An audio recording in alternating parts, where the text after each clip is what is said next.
ओम साईं राम श्रोताओं, आपका दिन मंगलमय हो। साईं कथाएं में आपका स्वागत है। आइए आज सुनते हैं बाबा की एक और लीला। इस कहानी में बाबा के एक भक्त जो कि डहानू में रहते थे और उनका नाम था उधवेश बुआ।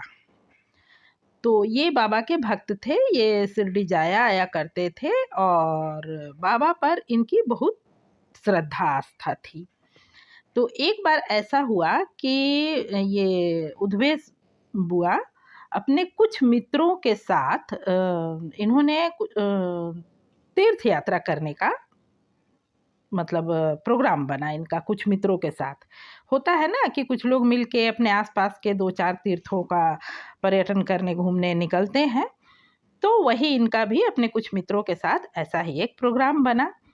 ठीक है, ये लोग अपने तय समय से निकले और 1-2 स्थान पर गए भी, पर एक जगह ऐसा हुआ कि कोई नदी समुद्र पार करना था इन्हें। स्टीमर पर चढ़ते वक्त ये उधवेश जी का पर्स असावधानीवश पानी में गिर गया।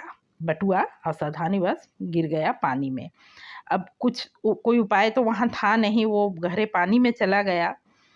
ठीक है, इनको आगे बढ़ना पड़ा, लेकिन अब जाहिर सी बात है कि जब बटुआ ही गिर गया तो उस ज़माने में कोई एटीएम और ऐसा तो होता नहीं था, और हो भी तो बटुआ में ही एटीएम कार्ड होता। अगर आज का समय होता तो भी परेशानी होती। खैर, तो अब वो बहुत बेचैन हो गए, क्या करें। ठीक है, जहाँ उन्हें पहुँचना था वहाँ पहुँचे और उसके बाद वहाँ उन लोगों को 3 दिन रुक कर तब आगे प्रस्थान करना था। उनका प्रोग्राम ऐसा ही था। तो वहाँ पहुँचे, वहाँ वो काफ़ी मतलब अपसेट थे। जाहिर सी बात है कि कहीं भी आदमी जाए तो पैसा ही सबसे बड़ा सहारा होता है, वही उनके पास नहीं था। आर्थिक रूप से परेशान थे। तो दिन भर बेचारे जब भी पहुँचे होंगे बेचैन रहे। फिर बाद में उन्होंने तय किया कि इस तरह बिना पैसे का मैं आगे तो नहीं जा सकता हूँ। अपने दोस्तों के सहारे कितना आगे उन पर कितना बोझ बनूंगा। उससे बेहतर होगा कि मैं इनसे ही कुछ आर्थिक मदद जो भी कुछ इनसे उधार लेकर और यहाँ से अपने घर वापस लौट जाऊं। तो फिर उन्होंने सोचा कि 3 दिन तो यहाँ रुकना है ही प्रोग्राम, तो तीसरे दिन जब सब लोग यहाँ से आगे जाने लगेंगे उसी वक्त मैं यहाँ से अपने गांव के लिए लौट जाऊंगा। ये तय करके वो रात में सो गए। अब इधर बाबा की लीला देखिए, बाबा कैसे कैसे कहाँ किस तरह अपने भक्तों की मदद करते हैं, ये भक्त स्वयं भी नहीं समझ पाते। तो हुआ ये कि साईं ने उनके बेटे के स्वप्न में आके कहा कि तुम्हारे पिता का सारा पैसा खो गया है, तुम जल्दी से जल्दी उन्हें कुछ पैसे भेजो। अब चूंकि उनका पूरा परिवार साईं भक्त था और ये कथा, ये लीला उस वक्त की है जब साईं स्वयं देह रूप में शिरडी में विद्यमान थे। तो उनके पुत्र ने जब ये स्वप्न देखा तो वो बिल्कुल उस पर विश्वास किया और उसने अपने पिता को कुछ पैसे, उसे पता होगा कि हाँ इतने इस समय पापा यहीं होंगे, तो उसने कुछ पैसे मनी ऑर्डर कर दिए।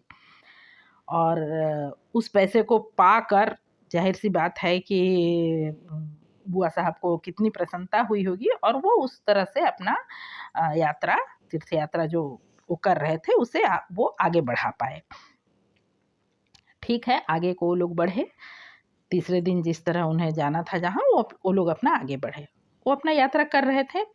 इसी यात्रा में एक और जो लीला है बाबा की, वो भी इसी यात्रा के दौरान हुआ ये कि वो लोग किसी मंदिर पर जा रहे थे जो कि किसी छोटी पहाड़ी के ऊपर बना हुआ वो मंदिर था।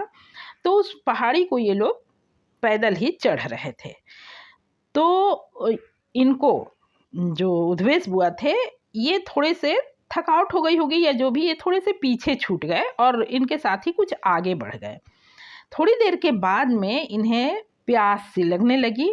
अब जब इन्हें प्यास लगने लगी तब इन्हें समझ आया कि वो चलते चलते काफ़ी पीछे रह गए हैं, उनके मित्र उन्हें नज़र नहीं आ रहे हैं।